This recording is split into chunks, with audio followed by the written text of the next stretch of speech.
Salut à tous, bienvenue sur Direct Snap, j'espère que tout le monde va bien aujourd'hui. On se retrouve pour une nouvelle vidéo avec Akram Junior. Il est tombé sur la story d'une mère de famille sur le point de perdre ses enfants pour une raison d'argent. Histoire très touchante, devant laquelle Akram n'a pas pu rester de marbre, étant parent lui aussi. Il nous partage la story et nous explique toute l'histoire de A à Z, puis nous raconte les démarches qu'il souhaite entreprendre, mais aussi comment vous pouvez aussi venir en aide à cette personne. Personnellement, je trouve ça génial qu'il ne ferme pas les yeux devant le malheur de certaines personnes, même si, comme il le dit très bien, on ne peut pas sauver tout le monde.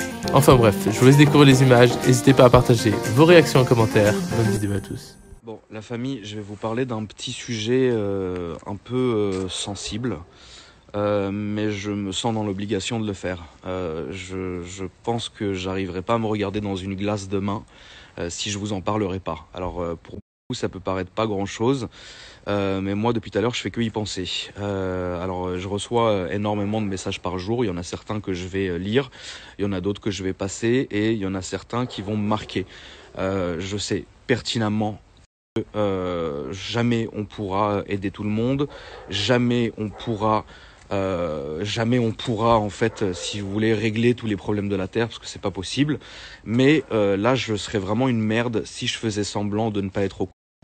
Et ça fait bien 2-3 heures que j'y pense et que ça me travaille. Donc du coup, si je vous fais cette story, c'est parce que je pense qu'il faut que je le fasse. Je le sens au fond de moi et voilà, je vais faire en sorte de vous expliquer. J'étais en train de nettoyer ma voiture quand un de mes abonnés m'a partagé une story d'une dame, d'une maman d'un certain âge qui raconte dans sa story que je vais vous passer pour que vous voyiez et puis vous compreniez l'histoire vous-même, qu'elle avait été expulsée de chez elle pour une dette de 2000 € et que malheureusement ils allaient placer ses enfants dans des foyers le temps qu'elle puisse retrouver un appartement et que sa situation s'améliore. Des messages comme ça, je vais en recevoir pas mal. Alors, entre guillemets, il y en a que je vois pas, mais celui-là, je l'ai vu. Donc, je peux pas faire comme si de rien n'était. Et, ah bon, encore quelqu'un qui est dans la merde, je passe. Là, je peux pas. J'ai des gros défauts, mais quand je vois quelque chose, je peux pas faire genre je l'ai pas vu et il faut que j'essaye d'aider entre guillemets la personne. Voilà. Donc, je vais vous passer la story et je vous retrouve juste après. Silis Acosta. J'ai vécu 20 ans chez AB Habitat, 20 ans durant lesquels j'ai payé mes loyers. J'ai tout fait en fait. J'ai été expulsée au mois de septembre pour une dette de 2000 €. 2000 € qui auraient dû être pris en charge par l'assistante sociale, enfin la FIB très exactement. AB Habitat a refusé de signer ce papier. À l'heure actuelle, je suis à l'hôtel avec mes petits-enfants. Une décision de justice, elle a été rendue pour retirer mes petits-enfants, pour retirer Noé, qui a 8 ans, Aurore, qui a 13 ans. Aujourd'hui, on vient de me téléphoner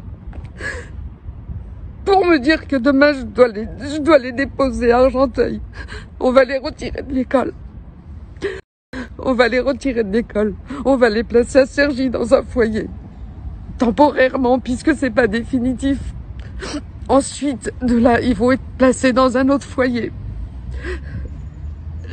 Le préfet signalait que mes petits-enfants étaient en danger. C'est pas vrai, j'ai jamais mis mes petits-enfants en danger. J'ai juste voulu payer mes dettes. Mes dettes comme tout le monde. À l'heure actuelle, je suis dans la rue. Je suis dans la rue pour une dette de 1900 € en fait. Pas plus. Pas moins. Pas moi en fait. Cette dette-là, elle était payée. Elle allait être payée au mois d'octobre.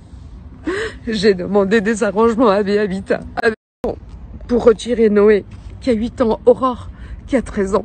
Aujourd'hui, on vient de me téléphoner pour me dire que demain, je dois les déposer à Argenteuil. On va les retirer de l'école. On va les placer à Cergy dans un foyer. Temporairement, puisque c'est pas définitif. Ensuite, de là, ils vont être placés dans un autre foyer. Le préfet signalait que mes petits-enfants étaient en danger. C'est pas vrai, j'ai jamais mis mes petits 900 € en fait. AB Habitat, ils ont tout. Noé, il a 8 ans. Demain, on les retire de l'école. Parce que on les retire de l'école, je leur ai demandé si demain que demain ils aillent à l'école. Ils m'ont dit non. Demain, je dois les déposer, en fait.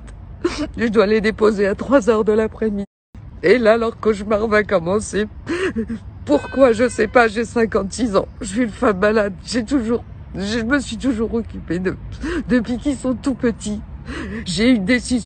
Noël, en fait, c'est Noël. Et à Noël, ils seront pas avec nous.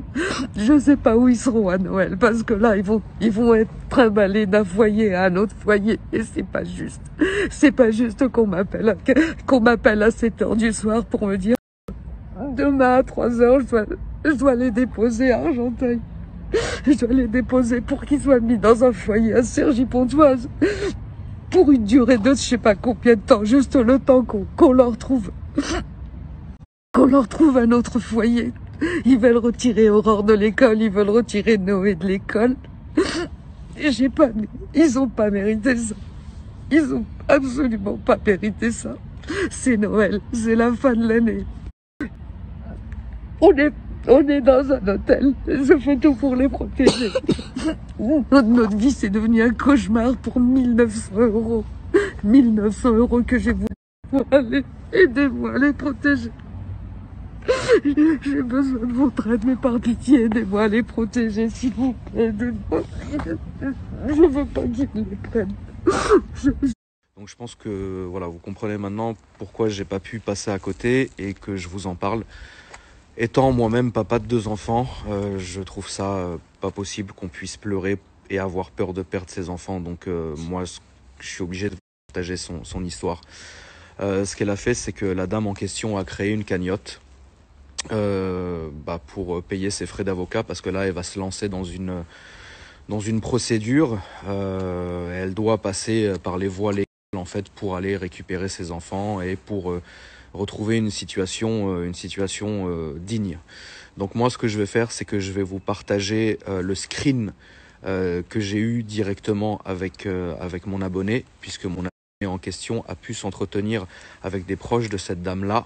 Je vais vous screener toute la conversation que j'ai eue avec mon abonné, comme ça vous vous rendez compte par vous-même, et si vous pouvez faire quelque chose. Je vous disais, moi personnellement, ce que je compte faire, je compte faire quelque chose pour aider cette dame, mais je ne compte pas montrer et partager ce que je ferai. Parce que y a certains trucs que je peux partager, mais des choses comme ça, j'ai pas envie de passer pour le grand héros, etc. Qui surfe sur le buzz et sur le malheur de quelqu'un. Il en est absolument hors de question. Mes abonnés me connaissent, je n'ai jamais fait ça. Et il est hors de question que je commence à faire aujourd'hui. Donc je vais vous partager, comme je vous ai dit, les screens que j'ai eu. Si vous avez envie de donner pour la cagnotte, faites-le. Vous avez même le mail de la dame si vous avez envie de lui envoyer des messages de soutien ou essayer quoi que ce soit ou faire ce que vous pouvez faire, faites-le. Ça lui fera toujours plaisir, je pense. Mais moi, ce que je vais le faire pas du tout devant vous et pas du tout sur les réseaux sociaux, mais je le ferai. Pour ma part, comme je vous ai dit, que Dieu m'en soit témoin, je vais faire quelque chose, mais je ne le ferai jamais devant vous et sûrement pas sur les réseaux sociaux.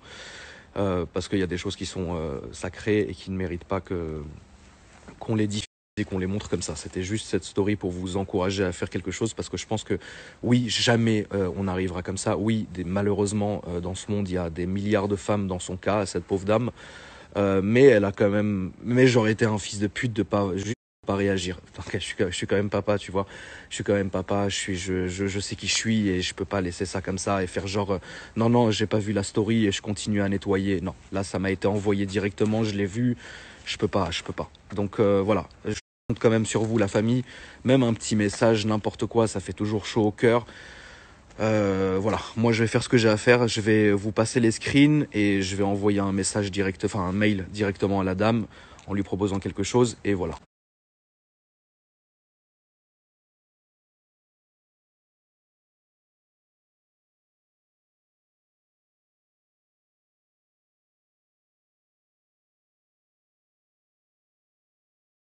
Voilà la famille, je vous ai retranscrit toutes les conversations que j'ai eues avec mon abonné et le lien de la cagnotte pour aider cette dame et aussi son mail pour encore je vous dis encore une fois, je sais que j'ai un public qui peut-être est jeune aussi et que vous pouvez pas, même si vous en avez vraiment envie, donner un peu. Et encore une fois, on pourra jamais sauver tout le monde et je le sais. Mais encore une fois, je vous dis, même un tout petit message de soutien, je pense que ça fera plaisir avec cette dame. Voilà, donc moi je vais demander à mes avocats là maintenant de préparer un mail pour envoyer une proposition à cette dame. Et c'est tout ce que je ferai, et c'est tout ce que je vous dirai. En tout cas voilà, je vous embrasse la famille, passez une bonne soirée. Et moi je vous dis à demain. Demain je serai en dehors de la France, mais je vous ferai évidemment des stories pour vous tenir au courant de mon périple.